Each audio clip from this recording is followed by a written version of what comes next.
Communicating online is easy. In this video, I'm going to go over some tips and methods for communication if you're taking classes at Anna Maria College. In Engage, students and instructors can communicate directly with each other using the Engage Mail tool. This is a messaging system within Engage that allows you to send and receive messages. The most common method of communicating, however, is through the college email system. All students have an Anna Maria email address, and you are strongly encouraged to check that email regularly, even daily if possible. This is how the college communicates important information to you.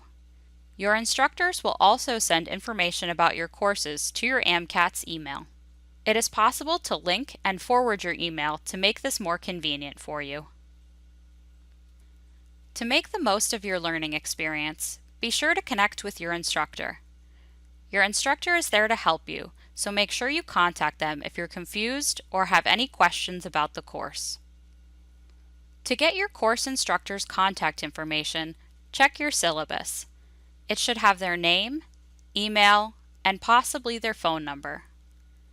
The syllabus should also note if any office hours are available and how to connect to those office hours online.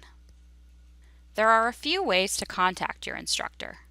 If you have a personal question or inquiry that you'd like to discuss with your instructor, email is the best method. Email is best for messages that deal with emergencies, grading, or other personal matters that impact you individually. However, be sure to notice if your instructor prefers to communicate through the university email, Engage Mail, or another email account. This information may be indicated on the syllabus or in the course welcome announcement.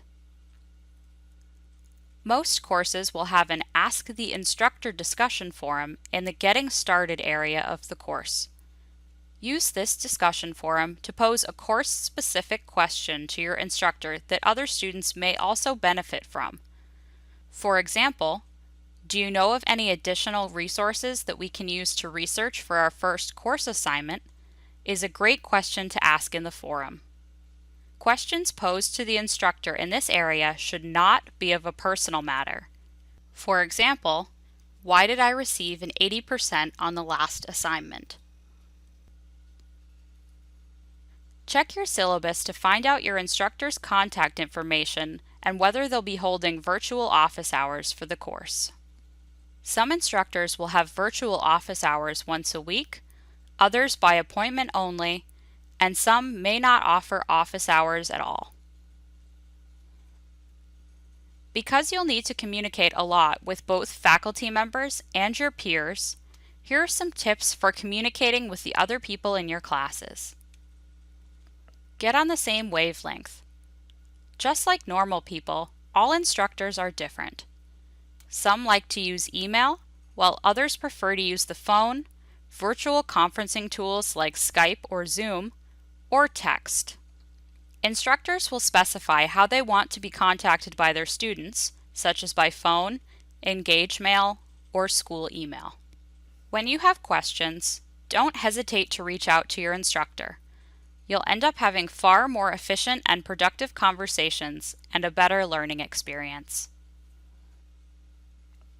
Don't be afraid to ask. You have surely heard the tale of the boy who cried wolf, but do you recall the boy who didn't ask if wolves would be covered on the final until it was too late? Even if your question seems minor, don't hesitate to ask. It's better to know than to guess, or to compile a long list of questions that you were too nervous to ask and then dump them all on your instructor at once when they need to be grading assignments. And if you follow the next bit of advice, you need not worry about irritating faculty at all. Be brief but specific. When you're reaching out to faculty, don't write a novel, but don't write a haiku either. Include key details and context, such as the full assignment name, your specific question about the assignment, and any relevant background information about yourself, but leave out anything that's too chatty or tangential. This will allow your instructor to quickly figure out what you're talking about, but still have time to actually read and respond to your question thoughtfully, and everyone else's questions too. Don't slip into text speak mode. If you're somebody who spends a lot of time online socially, you probably use shorthand like text speak and acronyms.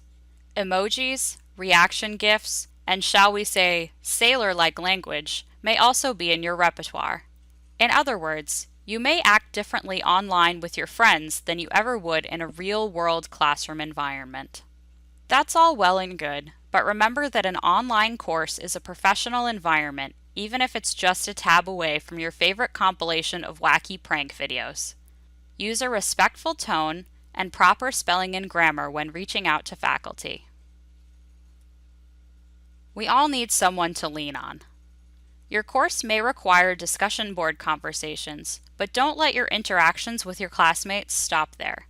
Your peers can be invaluable resources if you ever find yourself lost, confused, or just a little lonely. Reach out and establish rapport with some of your classmates. Compare notes, get to know one another, and if you're comfortable, friend each other on social media. Just because you're not face-to-face doesn't mean you can't be a friendly face.